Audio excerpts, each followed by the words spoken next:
Welcome back to our lessons on how to take that blessing home and also to work. Just a recap where we've gone. The first lesson was on communication. We talked about the communication model of how people would encode and decode and all the obstacles that would get in the way of that process happening. You think if something that simple would be easy, but it's not. And we covered all of that. Ended up talking a little bit about noise, about the field of experience. Those things get in the way, and they also, if we recognize them, then they can also help us. We got a little bit on the topic of our word choices, and I love the fact that we chatted about the difference between yard pipe or water pipe and water hose. So I do have a question before we go any further. When you go to the grocery store and you get that little vehicle that you place your groceries in that you push around, do you guys call that a grocery cart or grocery buggy? I think you probably know I use the word buggy. Just saying. All right, so our second lesson was talking about personality profiles. We used the DISC program, and we did a self-test, a very simple one. But it's important that we recognize who we are, and then find hints and tips on how to recognize other people's mode of communication and how to reach them. Because if we are just one-dimensional in our communication, we're not going to talk to anybody except people that are exactly like us, and that's not very productive. So the profile was the second lesson. The third lesson was actually taking that a little bit further and seeing how our Creator, when He inspired the story of Jesus, He told that story. It appears to be placed directly toward the 4 different types of personality profiles and under that DISC program. So each of the Gospels seems to have written to certain types, which is fascinating because it's such an important story to tell.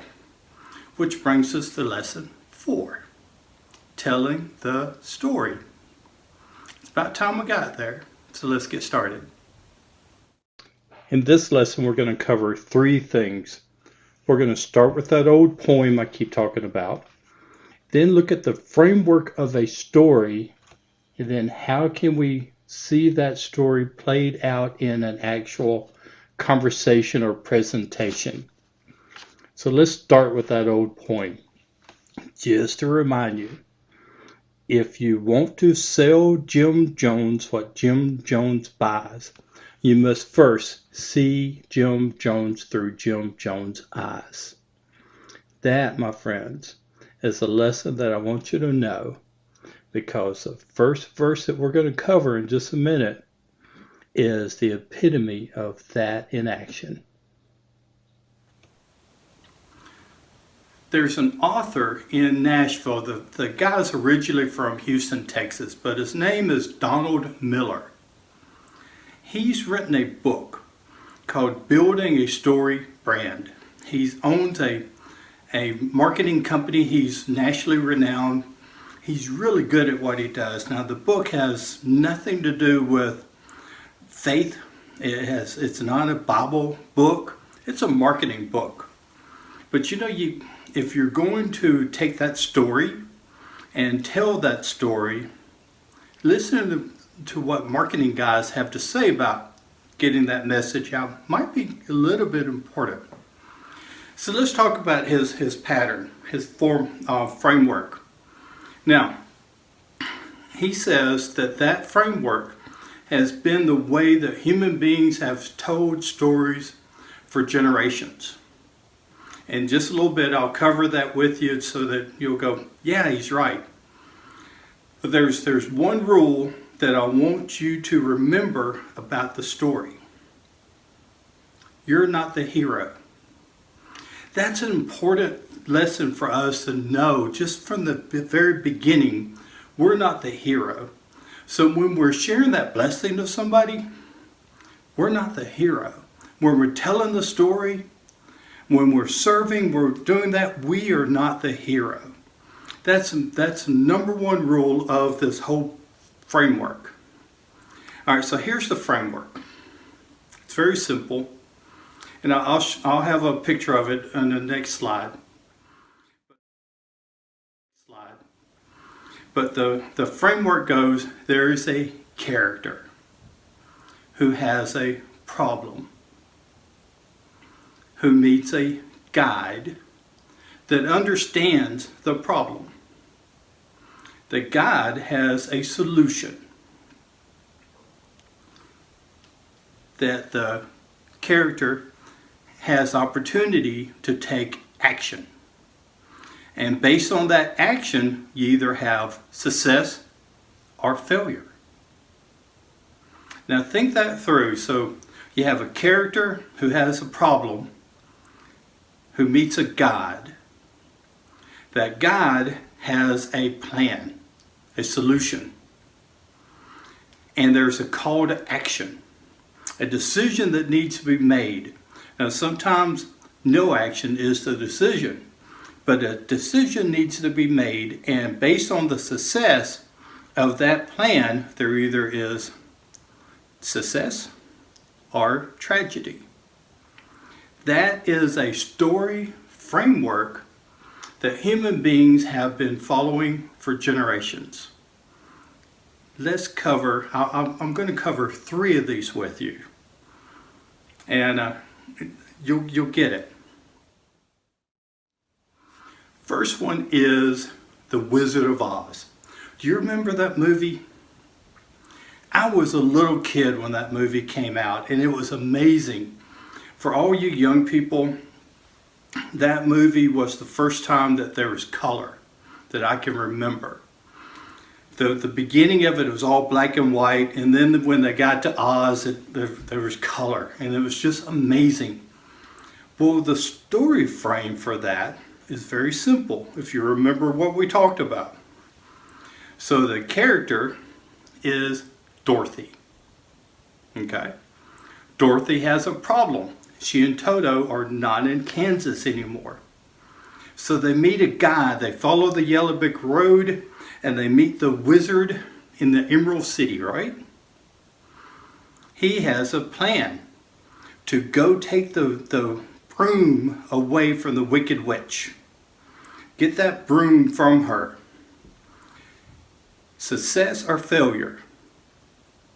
If she's successful, she gets the broom, she gets to go back to Kansas, she and Toto get to go home to Annie Maine. Failure, well, the witch is going to eat her and her dog Toto too. That's the framework. Do you recognize that? Do you see how you engaged in that whole format? You know, the hero is Dorothy. But Dorothy needed a guide, and you also have an adversary, the Wicked Witch. And you have a plan. So that beginning to make a little bit of sense to you? Let's try the next one. This one is more my age. Star Wars. I went to the movie theater, I think 8 times to see this movie, which was not easy because that was a 30-mile drive to the city that had a theater in my part of the country.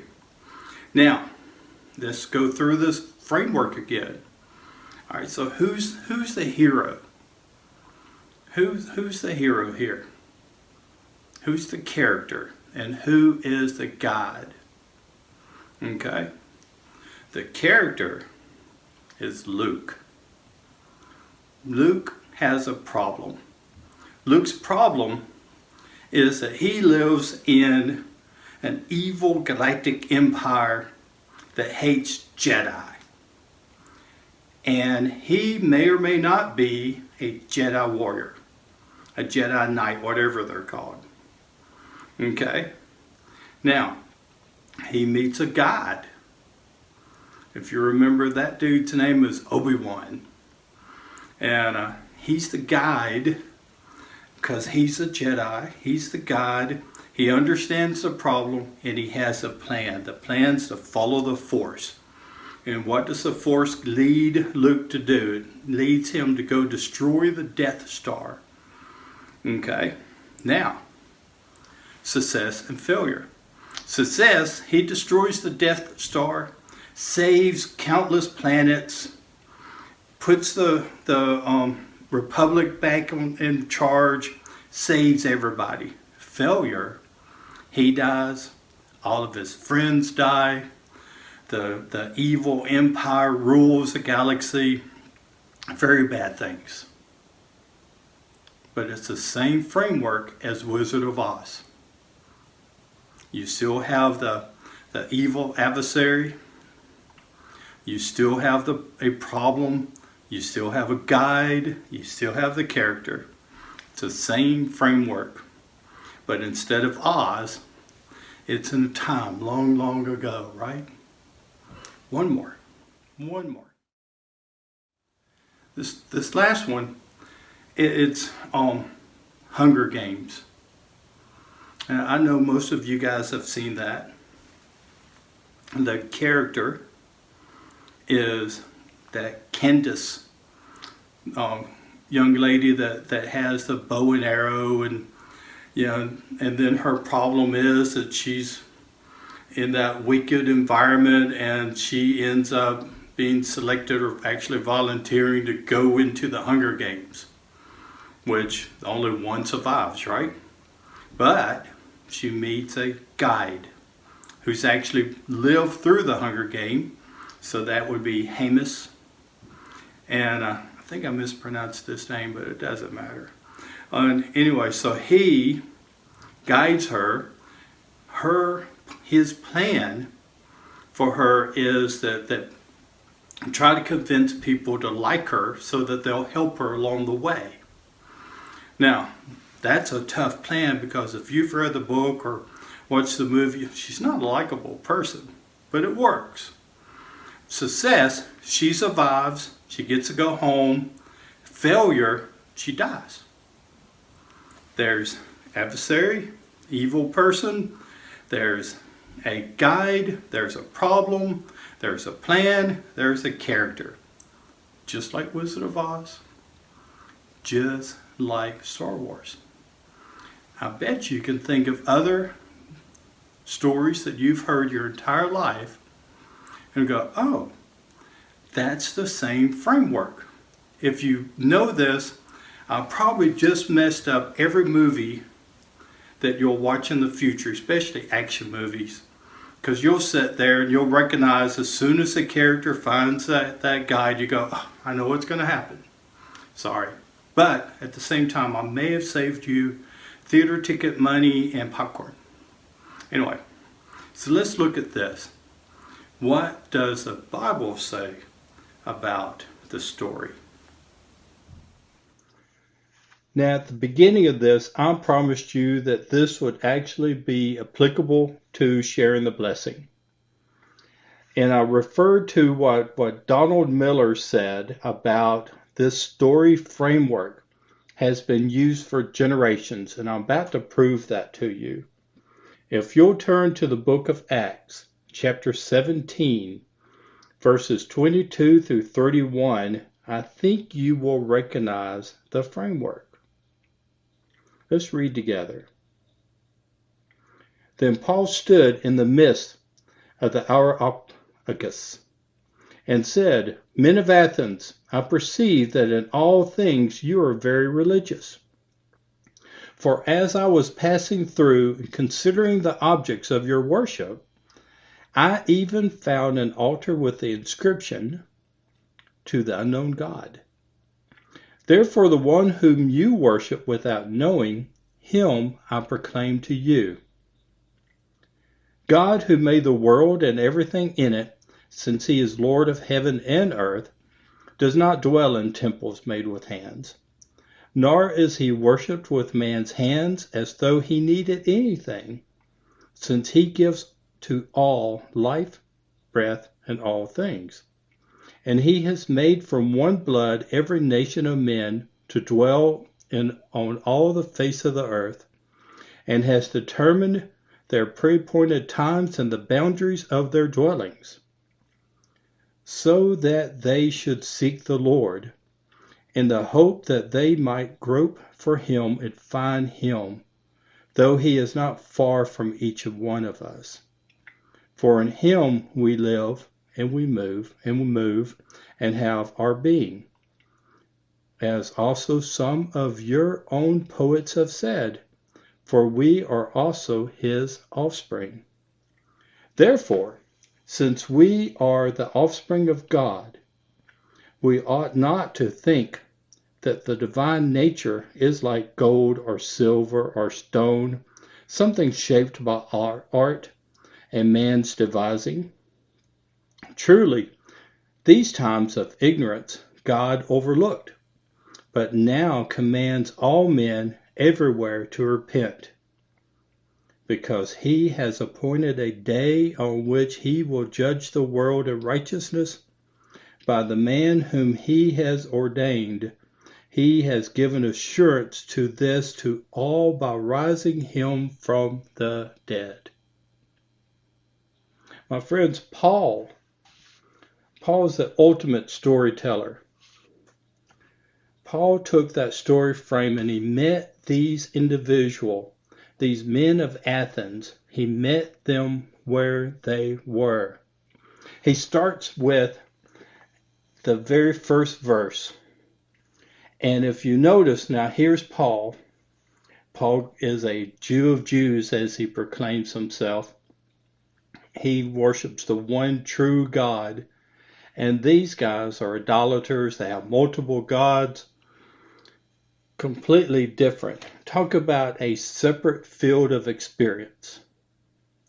Talk about noise in the communication. Talk about different backgrounds, difficult to communicate. He found an overlap. He found it. He met them where they were because he followed that silly little poem that I keep telling you about, because he saw them through their own eyes, and they perceived that they were very religious.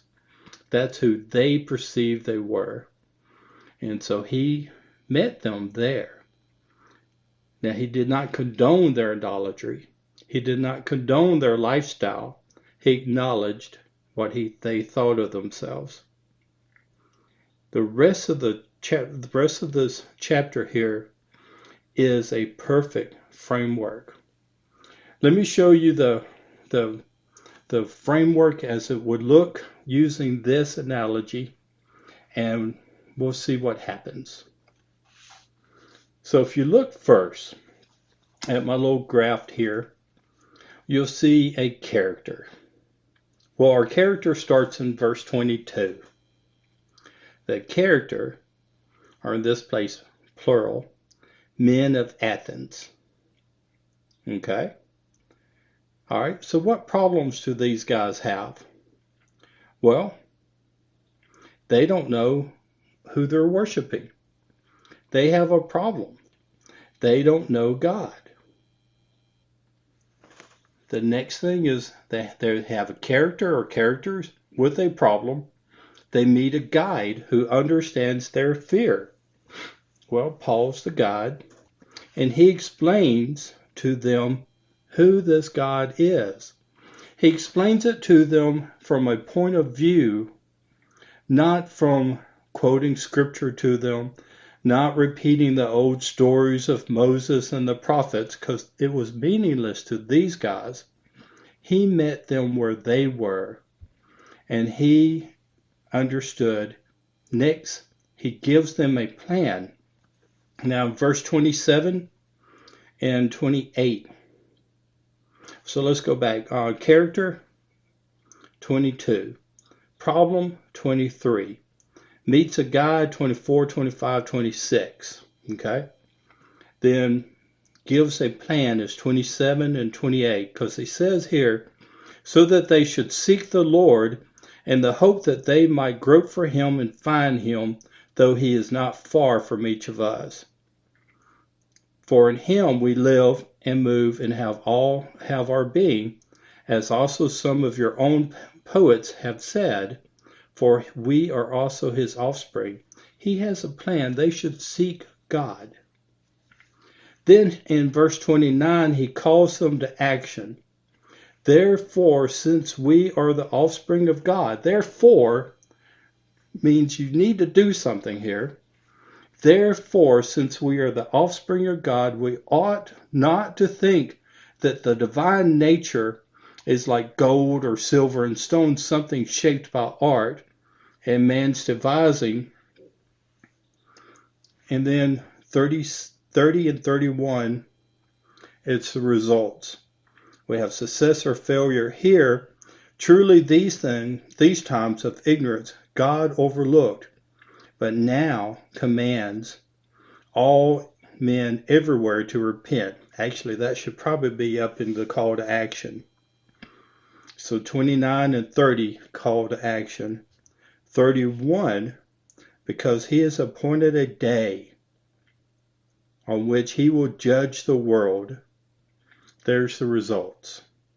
So the call to action is 29 and 30. And then the results, success or failure, is 31. Paul takes that ancient story framework and he tells the story of Jesus to these people who he has little in common. The only few things, he speaks the same language and he understands that part of their nature. It's amazing what Paul did here. And that is what we need to emulate when we go tell this story. Know that everybody does not have that same background, that same word use, that same field of experience. They're not our profile, their personality profile. We are all different. We're in all different places in our lives. We need to make sure that when we tell that story, we use the appropriate framework and meet them where they are. Thank you for being patient with me as I built up through this process. As many of you know, I'm a sales guy. I've made my living for 30-something years, communicating with people, explaining things to them, meeting where they could understand things, not trying to talk them into stuff, but providing them with the opportunity to purchase. That's what a professional sales guy does. Well, the lessons that we've covered have been lessons that I have learned and honed and exercised throughout my career. And I really appreciate you guys letting me just share this with you, because I just think it's important that we apply these same principles to something that's so much more important than just a sales job. So next lesson, we're actually going to start talking about the blessing. After that, we'll break it down into the 5 components of the blessing so that you'll be able to share that blessing with others with every act, every word, every touch, every fiber of your being will be designed to just naturally share that blessing. I'm looking forward to the next few weeks. I'm looking forward to the day that we can actually stand side by side and worship together. I was telling them this week that I never fully understood the definition of the word yearn until I had to sit sheltered in place and worship via social media. And I like so many of us, I yearn to sing together with my brethren. Until then, let's just do what we can and serve our glorious God.